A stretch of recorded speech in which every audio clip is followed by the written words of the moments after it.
Buongiorno amici, sono qui con Elisabetta perché le sto scombinando tutti i piani, nel senso che per questa domenica avevamo preparato un video su Enoch, del quale continueremo a parlare, quindi il video lo metteremo in rete in un altro momento, ma ho qui davanti a me gli articoli di giornali internazionali che parlano di questa ultima operazione di Netanyahu, cioè l'attacco all'Iran. E sappiamo che l'ha chiamata Operazione Leone Nascente, Rising Lion. Questo ovviamente mi ha indotto ancora una volta a vedere, e quindi voglio evidenziare con voi questo fatto, che la Bibbia torna continuamente nell'attualità. Certe cose non potrebbero esistere se non ci fossero gli eventi che hanno portato alla scrittura della Bibbia. Netanyahu si rifà costantemente alla Bibbia, tutte le sue operazioni, pur essendo lui formalmente un laico, fa parte dell'ideologia sionista laica, lui però non si fa scrupolo di utilizzare continuamente la Bibbia. Per esempio, la figura del leone nella Bibbia è presente costantemente ed è sempre una figura che indica la forza, che indica la potenza, che indica la ferocia. E direi che proprio il nome stesso di questa operazione è preso dalla Bibbia, in particolare dal Libro dei Numeri, capitolo 23, versetto 24, che vi leggo direttamente. Sentite cosa dice. Ecco un popolo che sorge come una leonessa, che si alza come un leone, non si mette a dormire finché non ha divorato la preda e bevuto il sangue degli sbranati. Quindi questa espressione che lui ha scelto dice ancora di più di quel che si potrebbe pensare. E la figura del leone è sempre stata legata alla tribù di Giuda, Giuda il leone, è sempre stata legata alla potenza fisica, guerriera del popolo di Israele. Quindi non è una casualità e non è semplicemente un richiamo simbolico, ma è un richiamo ad una situazione assolutamente reale. Israele ha conquistato nel tempo, ce lo dice la Bibbia, territori occupati da altri, territori dove vivevano altri, ma per ordine di Yahweh Israele doveva in un qualche modo eliminare gli altri, o farli andare via o anche sterminarli, perché quel territorio doveva essere suo. Quindi il richiamo, io ho proprio qui davanti gli articoli, quindi c'è il richiamo al libro dei re, c'è il richiamo, ve l'ho letto, al libro dei numeri, c'è il richiamo all'Apocalisse. Insomma, siamo di fronte veramente ad una situazione che è chiarissima nelle intenzioni. E poi mi pare che Netanyahu abbia fatto anche una operazione che direi quasi più religiosa di questa, non ne può esistere. Ma sì, come ti segnalavo stamane, Netanyahu, che ha già dichiarato effettivamente che aveva a tavolino programmato l'operazione di questi giorni da tempo, solo la scorsa settimana si è recato al muro cosiddetto del pianto per inserire un suo bigliettino che comunque ha affidato in qualche modo a Yahweh stesso, Esattamente, al loro Dio. A Yahweh uomo di guerra, Ish Milchama, Certo. come lo chiama la Bibbia. Ed è un richiamo importantissimo, cioè questo sì è un gesto simbolico Sì. importantissimo, cioè il rifarsi all'antica tradizione di Israele e richiamare la figura del leone. Certo. Del leone che sbrana la preda e ne beve il sangue e deve distruggere completamente, sbrana completamente la preda contro la quale ha deciso di scagliarsi. Mi faccio scorrere gli articoli dove citano dal Deuteronomio, sono articoli internazionali, quindi per me è chiaro, ovviamente l'ho detto già anche altre volte, parlando di Netanyahu e parlando ovviamente della conquista della terra di Canaan, che formalmente sarebbe toccata ad Israele per promessa divina e promessa di un Dio che non si fa scrupolo di dire a Israele: io ti do quella terra, ma tu datti da fare a cacciare quelli che la abitano. Lo dice, l'abbiamo letto più volte, lo dice a Giosuè, e quindi il richiamo alla Bibbia è continuo ed è impressionante. Questa volta poi la corrispondenza è assolutamente impressionante e la stanno notando i giornali internazionali, che mettono in evidenza come sempre Netanyahu si richiami alla Bibbia, direi per giustificare, con questa indicazione di continuità storica, giustificare le operazioni che lui man mano mette in essere, anche operazioni ovviamente potenzialmente pericolosissime, perché non se ne possono controllare le conseguenze. Certo, il leone di Israele si sente forte, lo dice chiaramente richiamandosi alle citazioni che nella Bibbia ci sono sul leone di Giuda, sul leone forte, sul leone fiero, sul leone che aggredisce, sul leone che non dorme. E quindi queste indicazioni mettono una notevole preoccupazione, perché rifacendosi ad una vicenda storica che avrebbe teoricamente origini divine, ma che sappiamo ha origini assolutamente non divine, non dico umane perché Yahweh, voi sapete, io penso come pensano e scrivono i popoli antichi di tutto il mondo, questi esseri che hanno preso il potere su tutta la terra sono esseri non umani, sono sempre ben divisi dagli Adam, gli Elohim, e quindi ha una origine che, se viene definita divina, diventa ancora più pericolosa perché diventa indiscutibile. Se quantomeno pensiamo che colui che ha dato origine a tutto questo, facendo una promessa ad un popolo a scapito di altri popoli, a scapito fino al punto di sterminarli, allora questo veramente ci fa pensare a operazioni che hanno un interesse esclusivamente terreno. Non c'è nulla di spirituale, non c'è nulla di divino, non c'è nulla di trascendente, non c'è nulla che parli delle nostre anime. Qui si tratta di occupare terre e, come anche qui citano altri passi della Bibbia o comunque nell'insegnamento giudaico, dove si dice che se qualcuno può essere pericoloso per te, o magari un ladro ti entra in casa di notte e quindi teoricamente scoperto potrebbe ucciderti, tu sei autorizzato ad ucciderlo prima. Si autorizza l'assassinio preventivo. L'altra cosa che mi fa venire in mente è il Mossad, così come viene citato in questa operazione, cioè il Mossad infiltrato.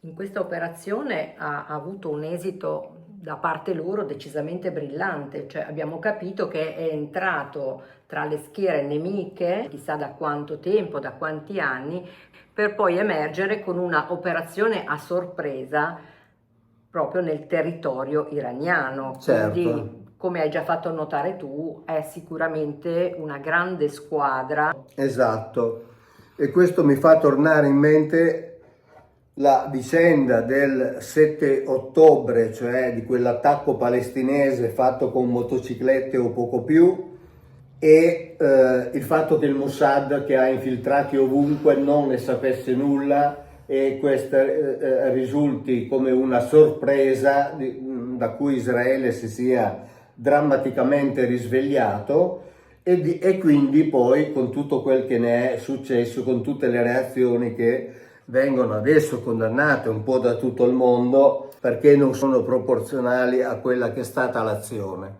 E quindi il Mossad, che è stato capace di infiltrarsi in Iran, non poteva non sapere che i palestinesi stavano preparando un'azione. Mi è molto difficile crederlo, ecco, poi per carità mi posso anche sbagliare, ma questi continui richiami ad un testo che si vuole leggere come testo religioso, ma che in realtà è un testo storico che viene ritenuto sacro, questi continui richiami sono chiarissimi, sono indiscutibili, sono inequivocabili e sono altrettanto pericolosi, ovviamente. Ed è per questo che bisogna conoscere bene ciò che dice questo libro, perché ci aiuta a capire. Intanto sto continuando qui a guardare, scusate, ma proprio è una diretta emotiva, chiamiamola così. Sto continuando a guardare le varie citazioni sui giornali internazionali dove si dice: come insegna la scrittura, quando qualcuno viene per ucciderti devi alzarti e agire per primo. Questo suo gesto di semplicità, giungendo al muro con un suo biglietto personale, gesto di semplicità, di umiltà, è come se volesse parlare al suo popolo dicendo: sto per fare cose molto brutte, però le faccio in nome di Yahweh. Sì, esatto, le faccio comunque in nome di quel libro dove Yahweh ha dato determinati ordini ad Israele, quindi si tratta di una sorta di autodifesa preventiva che lui si sente legittimato ovviamente a porre in essere. Qui vedo che arrivano a citare la vicenda di Amalek e quindi la narrazione biblica si fa giustificazione di quello che sta avvenendo, sta portando a conseguenze che non possiamo immaginare, quindi speriamo che effettivamente il tutto possa essere chiuso e che il buon senso vada oltre ciò che c'è scritto in questo libro, che nell'antichità poteva avere un suo valore anche perché riguardava esclusivamente un piccolo fazzoletto di terra da conquistare, mentre oggi ciò che sta avvenendo ha una dimensione globale e questa dimensione globale diventa estremamente pericolosa per tutti. Rileggendo le dichiarazioni di Netanyahu in questi ultimi anni di guerra, compare spesso anche un richiamo ad Amalek. Come mai? Ma molto semplicemente perché da sempre nella Bibbia rappresenta il nemico storico con il quale Israele ha dovuto combattere. A volte addirittura ha voluto combattere, direi quasi in modo preventivo, però è sconsigliato da Mosè perché dice: Yahweh in questo momento non è con voi e quindi non andate contro, loro ci vanno lo stesso e vengono sconfitti. Ma gli attacchi di Amalek anche contro Israele sono stati numerosi, anche perché ovviamente Israele doveva passare attraverso il loro territorio con tutto quello che questo comporta. Se ne parla nella Torah, cioè nei primi 5 libri, in particolare per esempio nel Deuteronomio. C'è una frase che è interessante, parlando di Amalek. Yahweh dice, siamo in Deuteronomio 25, 17 e 19, Yahweh dice esattamente questo: ricorda quanto ti ha fatto Amalek durante il viaggio, quando uscivate dall'Egitto. Ti ha assalito lungo il cammino e senza temere Dio ti ha aggredito alle spalle, ha aggredito alle spalle i più deboli che si trascinavano dietro a te, mentre tu eri stanco e sfinito. Quando il Signore tuo Dio ti avrà concesso sicurezza da tutti i nemici che ti circondano nella terra che il Signore tuo Dio ti dona in eredità, tu cancellerai il ricordo di Amalek sotto il cielo, non dimenticare. Insomma, siamo di fronte a citazioni che parlano di genocidi veri e propri, di stermini di popolazioni intere E quindi fa venire veramente un po' la pelle d'oca leggere che Netanyahu, io mi rendo conto spinto anche dalla parte dell'estrema destra del suo governo, quindi iper nazionalista, senza scrupoli, e le citazioni quindi bibliche in un certo qual modo danno anche soddisfazione a questa parte dell'estrema destra che si rifà continuamente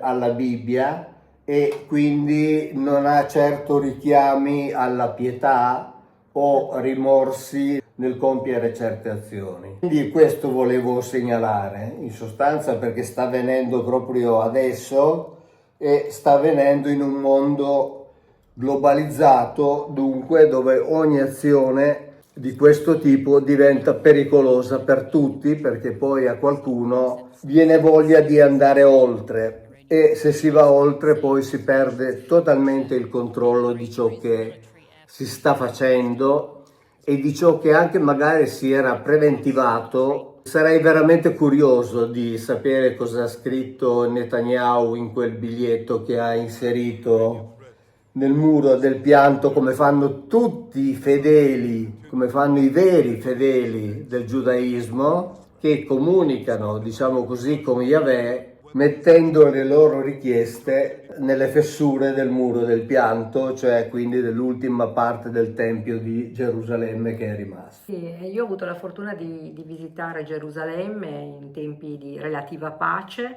e effettivamente questo muro ti impressiona, perché anche poi il confine con la spianata delle moschee, dove si recano invece a pregare i musulmani, quindi c'è proprio questo confine, questo muro che divide queste due religioni. E anche Netanyahu non ha dimenticato questo rituale importante per gli ebrei ortodossi soprattutto, e si è recato come a giustificare quello che si sarebbe poi svolto nei giorni successivi. Ci tenevamo a comunicare con voi in questo modo.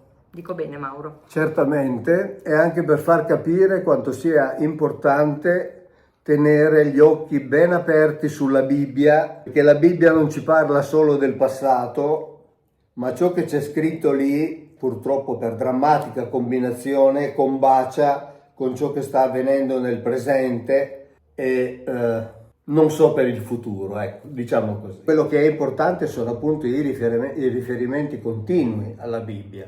Continui, ed è per questo che bisogna assolutamente conoscerla bene per quel che dice. È molto interessante, infatti continuo anch'io umilmente a studiarla e mi appassiona molto adesso leggerla direttamente in ebraico, quindi ti ringrazio ancora, Mauro, per aver stimolato questa passione. Mi fa piacere che tu dica ai nostri amici a che anno sei con l'Università di Gerusalemme nello studio dell'ebraico. Beh, questo è il quarto anno di studio, ci siamo ormai addentrati in questioni piuttosto spinose, che sono anche per loro. Anche per loro. Questo mio confronto continuo, quotidiano con te mi aiuta tantissimo a comprendere ancora di più oggi quello che sta accadendo.